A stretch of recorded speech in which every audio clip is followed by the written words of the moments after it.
studiyamıza xoş gəlibsiniz.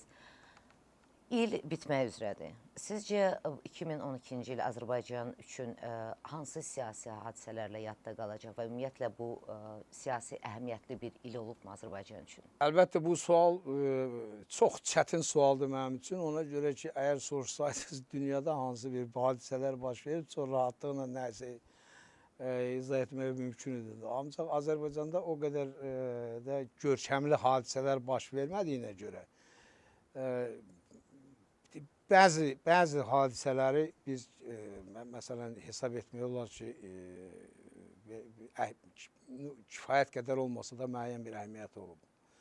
Məsələn, Quba hadisələri, onu bir hadisə Azərbaycanda gedən proseslərdə bir uğurlu hadisə kimi qeyd eləmək mümkündür.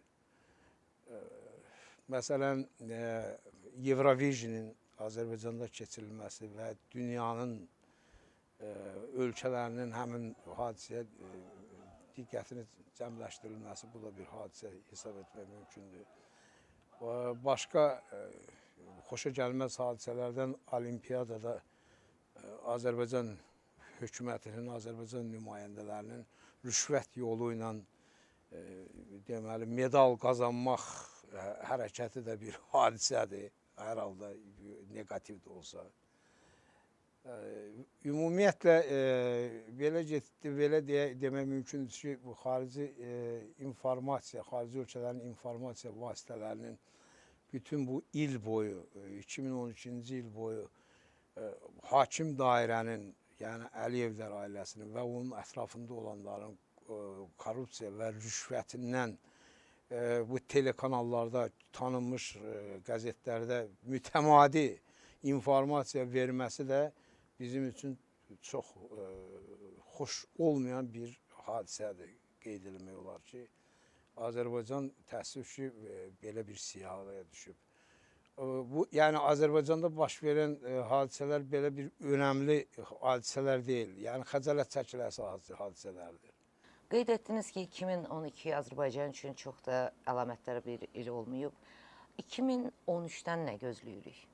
Mən bir neçə də bu söyləmişəm və bir daha təkrar edirəm ki, 2013-cü il Azərbaycanın deməli qansız, qadasız demokratiyaya keçməsi üçün axırıncı şans ilidir.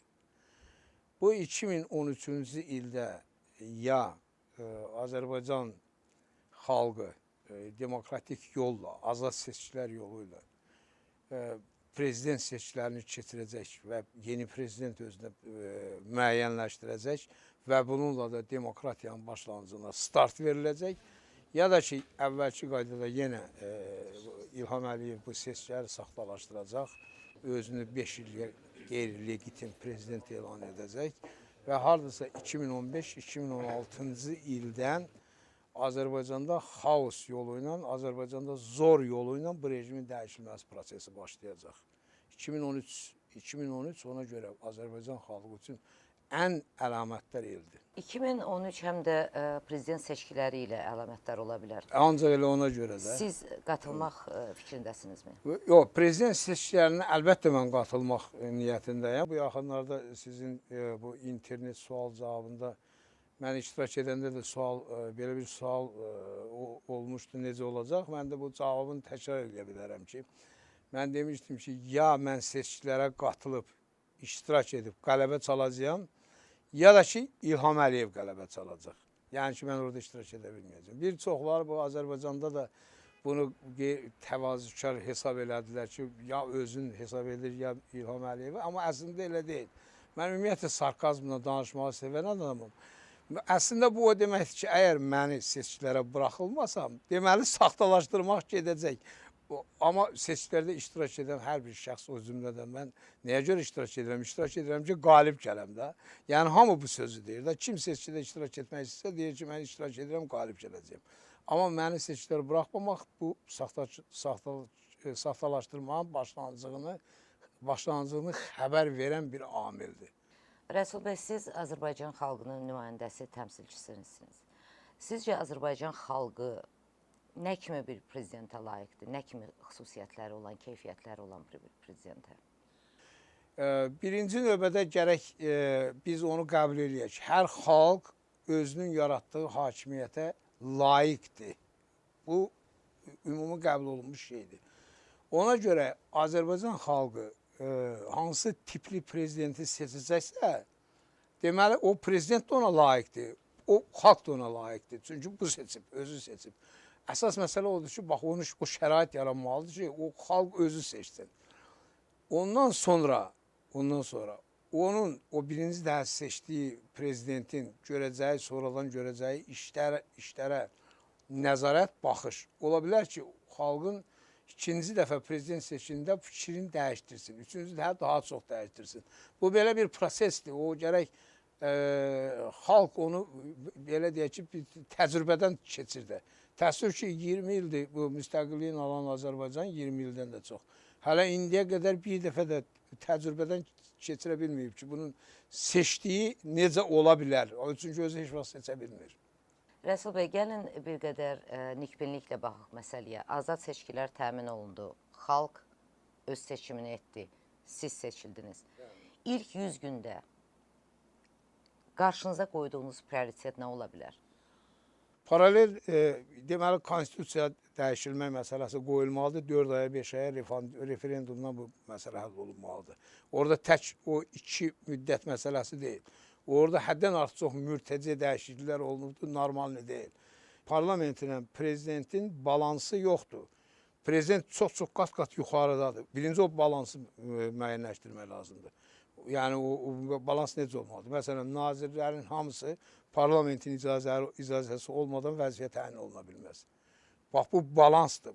O nazir parlamentin, prezidentin qarşısında eyni səviyyədə məsuliyyət daşımalıdır. Buna deyirlər balans. Məhkəmə sözün əsl mənasında arbitr olmalıdır. Tamamilə neytral. Lazım gəlsə, həmin o 100 gün müddətində. Lazım gəlsə, hətta Türkiyədən hakimləri gətirmək lazım gələcək. Xarici ölkələrdən ki, onlar belə deyək ki, bu məhkəmə prosesində iştirak eləsin. Çünki məhkəmənin arbitr olmasının ümumiyyətlə gələcək xalqın inkişafı üçün çox böyük əhəmiyyəti var. O arbitr olmalıdır. Arbitrsiz ölkə olmaz. Sonra həmin o 100 gün müddətində 100% biz icra başçıları, nə bilim, rayon prokurorları, nə bilim, polisi və s. bunların hamısını biz seçki yolu ilə eləməliyik. Qəti sürətdə prezidentin fərmanı ilə, məsələn, bu universitet rektorlarıdır, nə bilim, texnikum rektorları, mavinləri, bunların hamısını prezidentin fərmanı ilə təyin eləmək ən böyük əbləhlikdir. Aydın məsələdir ki, istənilən universitetin prezidentinin də, mavinin də, yəni rektorun, mavinin də o kollektiv özü seçməlidir. Ona heç kənardan müdaxilə olmaz. Bugün Azərbaycanda 7000-ə yaxın vəzifəyə ancaq gərək ona prezident imza atar. Olmasa mümkün deyil. O 7000-dən prezidentin fərmanı ilə təyin olanların sayı ən maksimum 250 nəfərə çatdırılmalıdır. Yəni bu çox mühüm məsələdir ki, bunu təcili sürətdə eləmək lazımdır. Yəni bugün bu prezident özünün hakimi mütləq eləyib deyir, şahların belə bir hüququ yoxdur. Və hamı da ondan asılıdır, hamı da ona görə yaltaqlıq eləyir, məddahlıq eləyir. Gərək insanları tamamilə elə yerə qoyasan ki, onlar başa düşsünlər ki, bu prezidentdən bunların heç bir asılılığı yoxdur. Ondan sonra bu polis sistemidir, bu Milli Təhlükəsizlik Nazirliyidir, prokurorluqdur. Bunların hamısında təcili sürətdə deməli reform eləmək lazımdır. Reforma, yəni nədir o reforma? Reforma, yəni bunların, insanların şəxsi həyatına qarışmaq imkanlarını ən minimuma çatdırmaq lazımdır. Yoxsa burada istənilən vaxt kimsə gedir, kimsə saxlayır, nə bilim, nəsə tələb edir. Olmaz elə şeylər.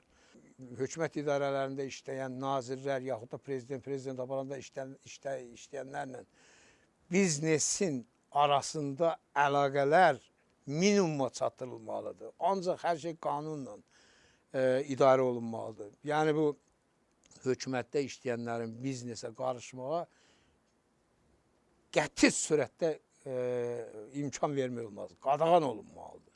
Bu işlərin hamısı əlbəttə gücünə bu işi görmək mümkün deyil. Bunları saydıqlarım. Amma başlanğıcı belədir ki, bu paralel hamısı birdən qoyulacaq.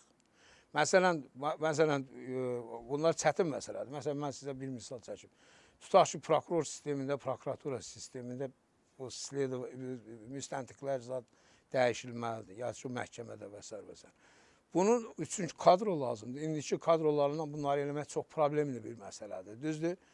Deməli, bu kadroları cavanlardan, gərək biz cavanlardan təşkil edək. Cavanlardan necə təşkil edə bilərsən? Məsələn, mən 3 illik bu hüquq fakültəsi yaradacağım. 3 il. Yəni, o Azərbaycanın ən dəyərli beyni mənsub olan uşaqları, 17-18 yaşlı uşaqları imtahan yolu ilə 3 illik kursa, yəni 3 ilə o 5 illik həcmi gərək qəbul edir. Mən özüm gedib onlara orada leksiya oxuyacağım. Özüm şəxsən həftədə bir dəfə onların qarşısında. Onlar üçün üstü yaradıb 3 ildən sonra 21 yaşında ki, bunlar çıxacaqlar məsələn o institutlardan. Mən o 5000 nəfərlə 5000 köhnə yaramaz kadrolar birdən əvəz edəcəyim.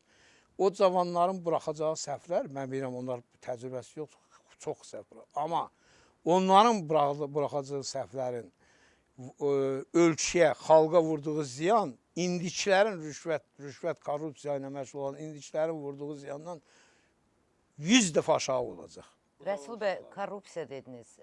Korrupsiya ilə mübarizə hansı yolla aparılmalıdır? Korrupsiyanın deməli gərək biz bilək korrupsiyanın mənası nədir? Korrupsiyanın mənası odur ki, tutduğun vəzifədən istifadə edərək insanları məcbur edəsən ki, sənə pul versinlər, rüşvət versinlər. Vəzifədən istifadədir. Korrupsiya, yəni vəzifədə olmayan adamın nəsə bir hardansa pul qopartmasıdır, o korrupsiya deyil. Korrupsiyanın əsas adı ona görə korrupsiyadır ki, vəzifədən istifadə edirsən. Mən bayaq dedim, mən dedim ki, bu bizneslə, məsələn, bu hökumət çinovniklərinin, ya rəhbərliyinin əlaqəsi minimuma yendirmək lazımdır. Bu minimuma yendirmək, bu birbaşa demək olar ki, 90% korrupsiyanın qarşısını alır. Korrupsiya indi ona görədir də, ona görədir ki, bu istifadə edir, amma o əlindən almaq lazımdır. Məsələn, bugün tutaq ki, məsələn, o Elşad Abdullayev dediyi kimi 2 milyon verib deputat olmaq istəyirlər. Bugün yəqin ki, bir 10-15 milyon verib, məsələn, rektor olmaq istəyirlər. Düzdür? İndi siz təsəvvür edin ki, o rektoru kollektiv özü seçir. Kimə rüşvət vermək lazımdır? Deməli, üst-üstə götürün, Azərbaycanda olan 100-150 bu texnikol, universitet rektorları falan birdən-birə o cür küllü miqdarda korrupsiyanın içində olmasının üstündən xət çəkirsən. Budur, mübarizənin yolu budur. Mübarizənin yolu o deyil. Məsələn, tutub başdan hamısını həbs edirsən. O bir effekt verməz. Sadəcə olaraq ikinci valına, ikinci deməli dalğa korrupsiya sadəcə olaraq biraz da yuxarı qalxacaq. Necə ki, 70-ci illərdə bax, belə bir proses getdi. O həddən artıq çox adam tutub həbs ediləyəndən sonra o korrupsiyanın səviyyəsi qalxdı yuxarıda. Ona görə bu cür eləmək olmaz da. O korrupsiyanın, mübarizənin yolu, həm də ki, əsas bu informasiya azadlığı gərək 100% ola. Orada 99.9 da işləmir. Gərək 100% ola, gərək 100% müstəqil televizorlar ola. Məsələn, hökumətin deməli, tutaq ki, finans elədiyi televizorun ixtiyarı olmamalıdır səhərdən axşama hökuməti tərifləsin. O hökumətin finans edir hökumət. Amma bu hökumətin pulu deyil ki, bu cəmaatın puludur da. Cəmaatın vergi nəticəsində topladığı puldur da.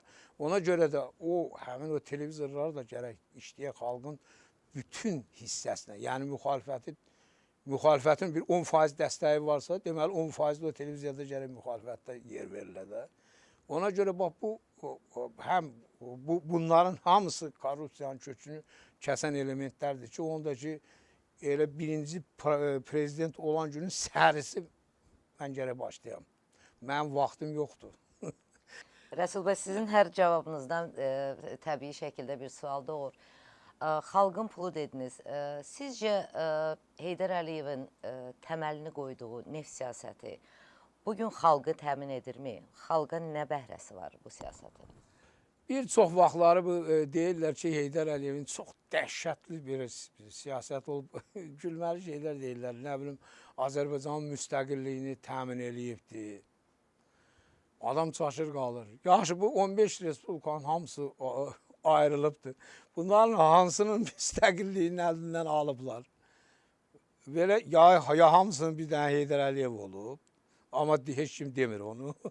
Ya da ki, bu normal bir şeydir da, müstəqillikdir. Sonra bir çoxu deyir ki, bəs bu Heydər Əliyevin neft siyasəti, belə siyasət heç dünyada heç vaxt olmuyor. Mənim üçün oradan da gülüncdür, həddən artıqdır. Bu sadəcə olaraq tarixi bilmirlər, ona görə belə sözlər deyirlər. Birinci ondan başlamaq lazımdır ki, neft hansı ölkədə, hansı əsrdə, hansı ildə olubsa, o neft yerdən çıxarılıb. Orada hakimiyyətdə, hökumətin başında kimin olmasından asılı olmayaraq, heç bir yerdə,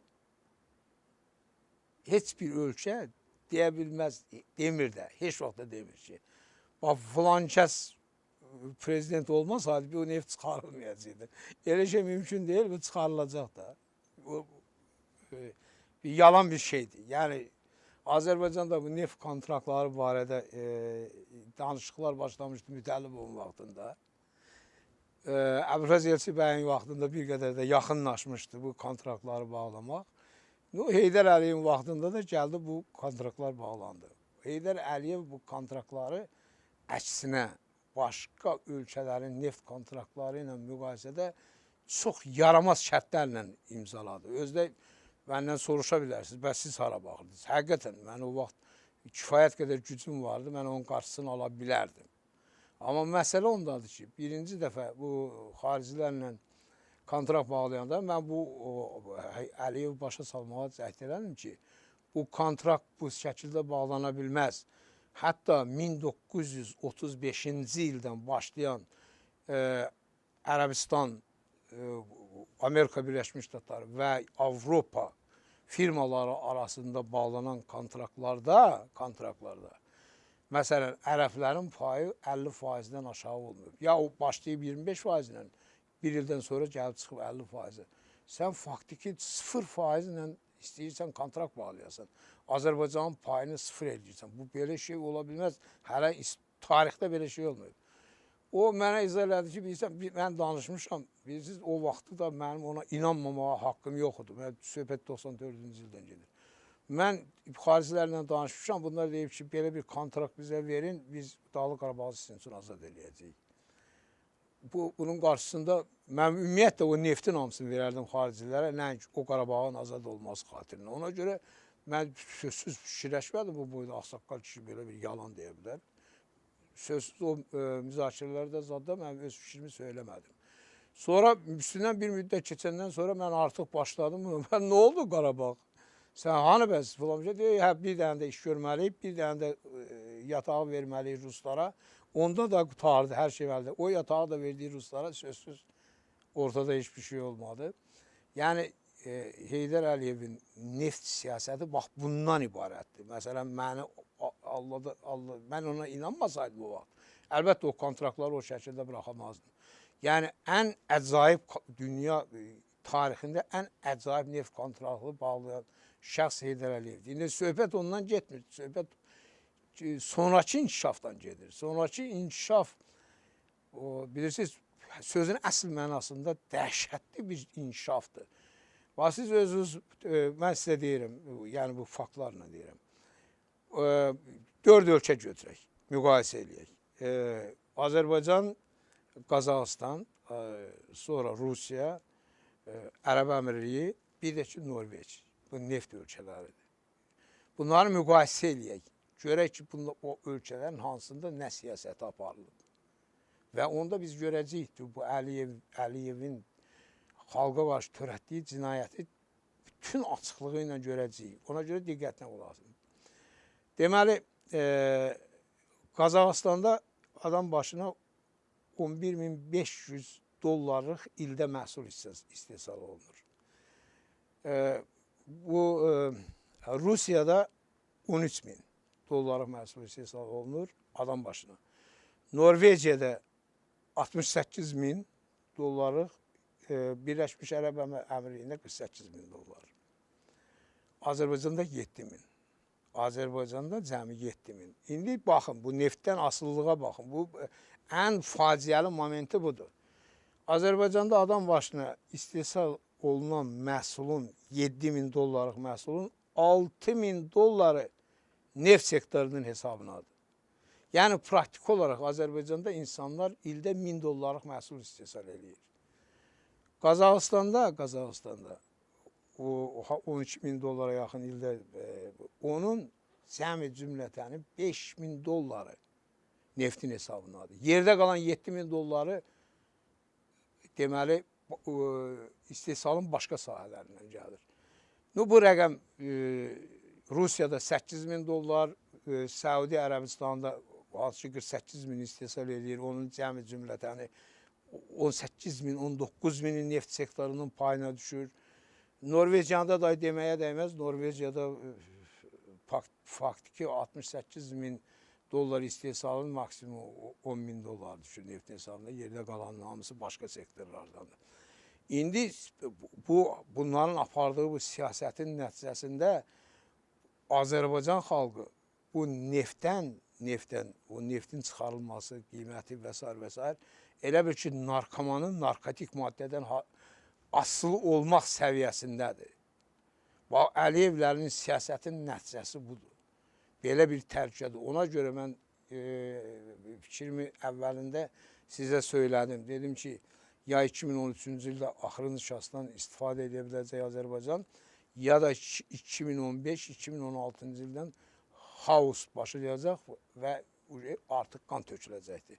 Niyə görə ki? Çünki neftdən bu şəkildə asılı olan respublikada neftin qiyməti və neftin miqdarı aşağı düşməklə sözün əsl mənasında aclıq başlayır.